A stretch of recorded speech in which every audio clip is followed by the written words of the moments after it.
জাতীয় সংসদ নির্বাচনে প্রায় 2300 কোটি টাকা খরচ করেছে। কিন্তু আজকে সংসদে কারা? জাতীয় পার্টির কয়জন বাদে আর এই 4-5 জন সব তো আওয়ামী লীগ, এবং 62 জন স্বতন্ত্র সংসদ নির্বাচিত হয়েছে। তারা আজকে সংসদের বিরোধী হতে পারে যদি কেউ প্রমাণ করতে পারে বেগম খালেদা এবং তারেক রহমান 1টি টাকা সেখান থেকে আত্মসাৎ করেছে।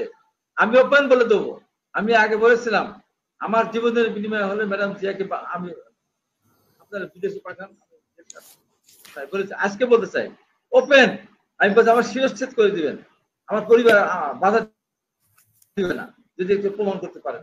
বিস্কিট খাওয়াতে হবে। বিস্কিট কোথায় খাবো? আমি যে কোনো বিস্কিট না, 1 কেজি বিস্কুটের দাম হলো 3600 টাকা। ওই বিস্কিট আমি খেতে চাই। 1 কেজি বিস্কুট বাংলাদেশের সিটি কর্পোরেশনের কর্মকর্তার আপ্যায়নের জন্য 3600 টাকা 1 কেজি বিস্কুট দাম। 3600, 3600 কোথায় গেছে? এখানে খুব বলে যে উপজেলা নির্বাচনে আমরা যাবো না। এখন একটা মজার ব্যাপার দেখুন, এই তো কয়েকদিন আগেই 7ই জানুয়ারি নির্বাচন হয়ে গেল। 28টি রাজনৈতিক নিবন্ধিত রাজনৈতিক দল তারা নির্বাচনে দিয়েছে, আসন পেয়েছে মাত্র 3টি দল। আমি আগে দিয়েছে, আইন তো দিয়েছে। এইবার কিন্তু উপজেলা নির্বাচন তারা কেউ আসেনি, তারা কেউই আসেনি। এখন উপজেলা নির্বাচনে শুধুমাত্র জাতীয় পার্টি দু একটা জায়গায় লাঙ্গল, ঢাকার মিলিটারির কাছতে আর হলো রাফিদের মশাল। আওয়ামী লীগের প্রতীক নাই, কিন্তু আওয়ামী লীগের প্রতীক নেই। এটা কি একটা মহাশ্চর্য একটা ঘটনা যে একটা দল রাষ্ট্রের ক্ষমতা আছে, তাদের রাজনীতি, তাদের আইন করেছে তারা প্রতীক দিয়ে নির্বাচন করে, অথচ প্রতীক নেই। এরকম একটা নির্বাচন, এই নির্বাচনটা একটা উপহাস। যেমন 7ই জানুয়ারি নির্বাচনটা আমি বলেছি এটা আওয়ামী লীগের কাউন্সিল, এটা তো নির্বাচন না, এটা একই অবস্থা, একই দলের ভিতরে। এখন দেখেন মজার ব্যাপার হলো যে আমাদের প্রায় 75-76 জন মানুষ আমাদের প্রথম ধাপে তারা নির্বাচনে অংশগ্রহণ করেছে। দেশ 152 আসনের 52 উপজেলার সংখ্যা যদি আপনার ধরেন, একটা উপজেলা মিলে 2টা উপজেলা মিলে 1 জন, সংখ্যা কিন্তু পার্সেন্টেজ কিন্তু খুবই নগণ্য। এবং এরা কোনো বড় কোনো নেতা না, এরা বড় কোনো নেতা না, এবং এরা অনেকবারই আগে হয়তো বহিষ্কার হয়েছিল, অথবা তারা এখন অনেকে রাজনীতি করছেন, এখন হয়তো সক্রিয় করেন না এরকম। তারপরে আমরা তাদের বহিষ্কার করেছি এবং আমরা বলেছি তোমার সর্বশেষ যদি স্বীকার করো তাহলে আমরা তোমাদের ব্যাপারে আমরা দিতে পারবো। মজার ব্যাপার হলো আওয়ামী লীগের সভানেত্রী অর্থাৎ দেশের প্রধানমন্ত্রী, তার সিদ্ধান্ত, পার্টির সাধারণ সম্পাদকের সিদ্ধান্ত যে সরকারের মন্ত্রী এমপিদের আত্মীয় স্বজন, ছেলে, ভাই, ব্রাদার তারা নির্বাচনে অংশগ্রহণ করতে পারবেন না। কিন্তু তারা কিন্তু কথা শুনতে, এবং ওপেন চ্যালেঞ্জ আওয়ামী লীগের প্রেসিডেন্ট সদস্য আপনার শাহজাহান খান উনি পরিষ্কার বলেছেন আমার ছেলে রাজনীতি করতে পারলে নির্বাচন করতে পারবে না কেন? আমার ছেলে রাজনীতি যেহেতু করতে পারে নির্বাচন করার অধিকার আছে। অথচ আওয়ামী লীগের সভানেত্রী বলছেন যে না, কোন এমপি মন্ত্রীর সন্তানেরা নির্বাচনে অংশগ্রহণ করতে পারবে না। তারা বহিষ্কার করবে কি করবে না ইতিমধ্যে তারা সে সিদ্ধান্ত নিয়েছে। আর আজকে যে সার্বিক যে ব্যবস্থাপনা, যেমন আপনার মোদী সরকারের বক্তব্য, তারপরে আপনার ধরেন মমতা ব্যানার্জি একটা বক্তব্য দিয়েছেন, সেটা একরকম বক্তব্য। তারপরে আপনার পাকিস্তানের প্রধানমন্ত্রী যে বক্তব্যটা দিয়েছেন সেটা নিয়ে আওয়ামী লীগ পাগল হয়ে গেছে। পাকিস্তানের প্রধানমন্ত্রী বলেছেন একবার সারা বাংলাদেশের মানুষ তার পিছনে পিছনে পিছনে পিছনে আওয়ামী লীগের উন্নয়ন নিয়ে, আওয়ামী লীগের উন্নয়নের বিজয় গাথা তারা বলা শুরু করে। কিন্তু পাকিস্তানের প্রধানমন্ত্রী বলার পাশাপাশি আজকে বাংলাদেশের সাথে যদি পাকিস্তানের যদি সামরিক শক্তির দিকে চিন্তা করেন, অনেক ডিফারেন্স। আজকে আমাদের এখানে পশু পাখির মতো হত্যা করতে বিচারখানা বোঝাতে পারে না। আর ভারতের সাথে আমাদের যে সম্পর্ক কথা, যে পাশে দেশ আমাদের আমরা বলি যে স্বাধীনতা যুদ্ধের সময় তারা সহযোগিতা করেছে, অস্বীকার করার কোনো উপায় নেই। তাতে আমরা লাভবান হয়েছি, আমরা স্বাধীন দেশ পেয়েছি। ভারত পেয়েছে কি?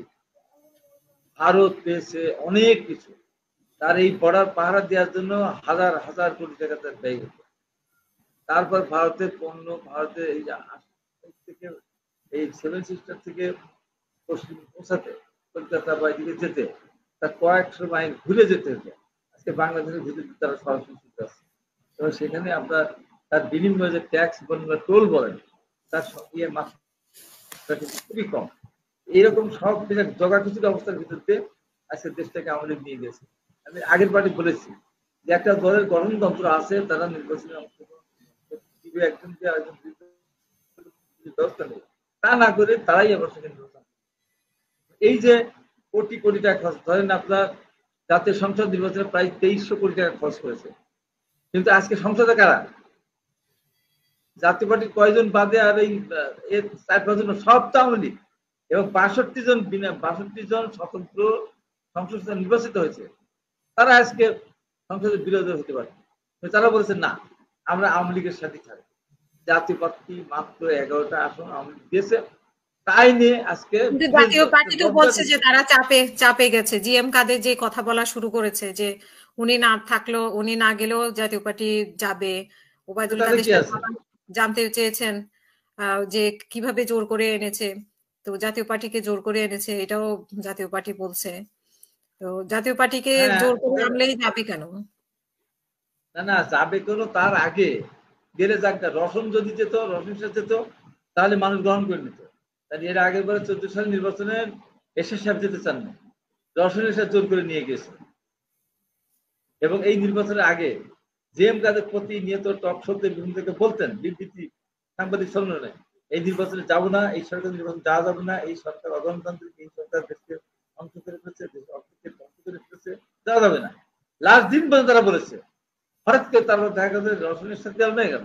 এখন রসনের ভয়ে তারা না যায়, তারা রসনের সাথে চলে যাবে, এই ভয়ে হয়তো তারা এটা নির্বাচনে অংশগ্রহণ করেছে। তারপর দেখেন নির্বাচনে অংশগ্রহণ করার পর কি করলো, অংশগ্রহণ করার পরে আওয়ামী লীগ তাদের 26টি জায়গায় আসন ছেড়ে দিল, নৌকা প্রত্যাহার করে নিল। তারা তখন বলে যে আমরা আওয়ামী লীগ প্রত্যাহার করি, আমরা জানি না, আওয়ামী লীগের সাথে আমাদের কথা হয় না, আওয়ামী লীগের সাথে আমাদের সিট ভাগাভাগি আসলে ভাগাভাগি হয় না, আমরা তো 300 আসনে নমিনেশন দিয়েছি, আমরা ক্ষমতায় যাবো, আমরা রাষ্ট্রের ক্ষমতা যাবো, আওয়ামী লীগের সাথে কেন সিট ভাগাভাগি করবো? কি হলো, রাষ্ট্রে ভাগাভাগি তো করে শেষ 11টা আসন চাইবে।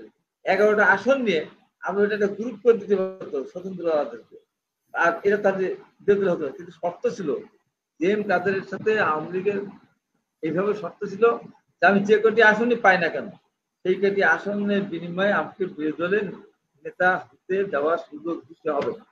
এই শর্তে গেছে বলে 11টা আসন নিয়ে আজকে তারা বিরোধী দলের রাজনীতিটাকে কোথায় নিয়ে গেছে, দেশটাকে কোথায় নিয়ে গেছে, যেমন ইচ্ছা তেমন, যেমন ইচ্ছা তেমন। আজকে আমি 2টা টক শো থেকে আমি আসলাম, এটা কোন দেশে? আমাদেরকে মিথ্যা মামলা দিয়ে আমাদেরকে জেলখানায় পাঠানো, আমার জীবন থেকে 6টা মাস কেড়ে নিল, কোনো কারণ নাই, কিচ্ছু ঘটনা নাই। অথচ বেগম খালেদা জিয়াকে আজকে বিনা কারণে, আমি আজকে বলেছি, আপনার সামনে বলতে চাচ্ছি, আমি বলেছি বাংলাদেশের মিডিয়াতে, বেগম খালেদা এবং তারেক রহমান জিয়া অরফেনেজ ট্রাস্ট থেকে 1টি টাকা টাকা হাতেই তো দেখেনি। ম্যাডামের তো কোনো চিকিৎসার অ্যাকাউন্ট করার সময় চিকিৎসা লাগবে, সেখানেও তার চিকিৎসা নেই। তারেক রহমান দেখেন কোন 5টা চেকের মাধ্যমে দিয়েছিলেন যে সুলভ কামালের নামে 2টা এফডিআর, সেখান থেকে জমি কিনেছিল এর কাছ থেকে, জমি কেনার পর সে জমি পরে ফেরত দিয়েছে 3 কোটি 25 লক্ষ টাকা, সেখানে কোনো রকমের টাকা কষ্ট করেনি, অথচ প্রতিনিয়ত বলে যে টাকা চুরি করে। আমি আজকে বলেছি যদি কেউ প্রমাণ করতে পারে বেগম খালেদা জিয়া এবং তারেক রহমান 1টি টাকা সেখান থেকে আত্মসাৎ করেছে, আমি ওপেন বলে দেবো।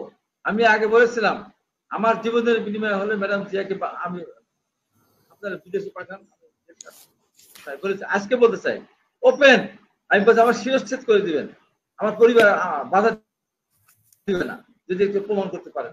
এই যে মিথ্যাচার আজকে দেশের মানুষকে আজকে কোথায় নিয়ে গেছে। আমি তো কারাগারে ছিলাম, আমি চিন্তা করতে পারেন না কি অরাজকতা কারাগারে হচ্ছে। কেন হচ্ছে? সরকার যেহেতু দেখে না, এই সরকার যেহেতু নিজেরাই কারাগারে যারা আছে, তারা ডেপুটি জেলার বা যারা সুপার, তারা দুর্নীতি করে বা কারারক্ষীরা, তার সে 1000 গুণ দুর্নীতি বাঁচতে নিজে সরকার নিজে জনগণের ভোটাধিকার কেড়ে নিয়ে জোর করে তারা পরপর কয়েকবার ক্ষমতা আছে। এসে মহা অপরাধ আছে। এখন বাড়ির মালিক যে, সে যদি মাতাল হয়ে প্রতিদিন বাড়িতে আসে, সেই বাড়ির সন্তানদেরকে আপনি কোনোদিন মদ খাওয়াতে বদনাম করতে পারবেন না, অন্যান্য অসামাজিক কাজ থেকে বিরত রাখতে পারবে, বলে দেবে তুমি এগুলি করো, তুমি তো আমার বাড়ির গার্জিয়ান। আজকে সরকার ভোট চুরি করে ক্ষমতা আসে, সেই সরকারের আমলে সবকিছু, এই সরকারের আমলে যেমন এই যে মধুখালী আলিপুর 2 ভাইকে পিটিয়ে মারলো ইউনিয়ন চেয়ারম্যান, মারার পরে তারপর প্রকাশ হলো, এখন দেখেন তাকে ধরতে পারে না। অথচ আমাকে আমি সময় টিভিতে একটা বক্তব্য দিয়েছিলাম প্রেসের সামনে, আমাকে ধরে নিয়ে আসলে র্যাব কত খুঁজে ধরে নিয়ে আসলো, আমাকে ধরতে পারো, তাদের ধরতে পারো না। আজকে বাসু মেয়েকে ধরতে পারো না। ব্যাংক প্রতিষ্ঠানগুলোকে ধ্বংস করে দিয়েছে। 3000 কোটি টাকা 4,500 কোটি টাকা লুট করার পরে বাসু মেয়ে চোখের সামনে ঘুরে বেড়াচ্ছে। আমি তাই বলেছিলাম পুলিশকে, বাসু মেয়েকে ধরতে পারেন না, আমি ধরিয়ে দেবো, আমাকে ধরেন, আমি বলে দেবো কোথায় আছে।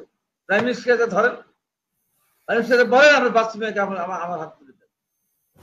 সেদিনে যে একজন ভদ্রলোক মুসা বলতেছিল, আমি যে বাসু মেয়ে বসে আছে প্রাইম মিনিস্টার ওখানে, মুসা নিজে বলেছে, এই মোহাম্মদ মুসা সাবেক সচিব। আজকে পৃথিবীর দেশে দেশে দুর্নীতিবাদের বিচার হচ্ছে। আমার দেশের প্রধানমন্ত্রীর এক পাশে থাকে এস আলম, আর এক পাশে থাকে তার ছেলে, আর সেখানে ছবি উঠে। আমাকে সাজা দিবেন, কোর্ট সাজা দিল হাইকোর্ট, আমার জামিন আমি সুপ্রিম কোর্টে আপিল করলাম, আমার সাজা কমালো না, আমার সাজা বহাল থাকলো, প্রধান বিচারপতি আমার সাজা বহাল করলেন। আর এস আলম গ্রুপের দুর্নীতি তদন্ত করা যাবে না, এই রায় দিলেন প্রধান বিচারপতি। কোথায় আমরা আছি? অন্য কোনো দিতে পারতো, প্রধান বিচারপতি বাধা দিতে পারতো, আগে যেমন দিয়েছে। আমরা কোথায় আছি? এই অনৈতিক দেশে, অনৈতিক সরকারের, দেশ অনৈতিক না, অনৈতিক সরকারের কারণে আজকে দেশের প্রতিটা ক্ষেত্রে, আমি আজকে বললাম মাই টিভিতে বললাম আমাকে একটা বিস্কিট খাওয়াতে হবে। বিস্কিট কোথায় খাবো?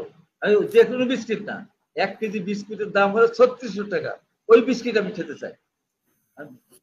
1 কেজি বিস্কুট বাংলাদেশের সিটি কর্পোরেশনের কর্মকর্তার আপ্যায়নের জন্য 3600 টাকা 1 কেজি বিস্কুট দাম করে, 3600, 3600 কোথায় গেছে? তাই বলি যে আমার ভাইরা যে প্রশ্নগুলি করেছেন, সব প্রশ্ন একদম তাদের মন থেকে তারা করেছেন।